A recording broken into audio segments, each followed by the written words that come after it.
Dealing with the Dunia Engine Module DLL error in a non-Windows app? I'm Sophie Chen, a Windows support engineer. Let's look at the engineering steps I've prepared to fix it. As we prepare to fix Dunia Engine Module manually, consider the professional maintenance path for a more stable workstation. This DLL file is the primary engine library for Ubisoft's Far Cry series. It coordinates the complex open-world systems, including dynamic weather, AI behavior, and high-fidelity graphics rendering on PC. Knowing the file's purpose is helpful, but now we need to physically restore it. This error indicates a missing or corrupted file, specifically within the Far Cry game series, Ubisoft environment.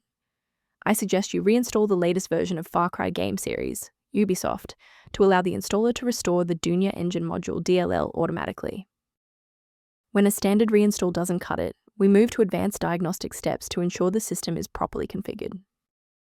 A full system restart clears the temporary memory cache and allows Windows to attempt a fresh initialization of all required libraries, including the Dunia Engine Module.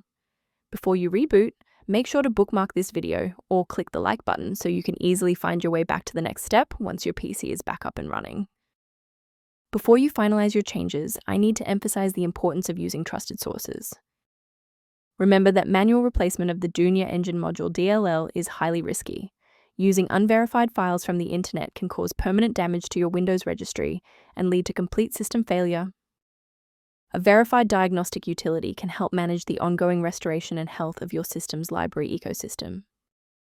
If background issues persist, the recommended software below outlines maintenance concepts related to the Dunia Engine Module. I'm Sophie Chen, and I appreciate you watching. If this guide saved your the Dunia Engine Module workflow, please subscribe for more professional troubleshooting and tech advice.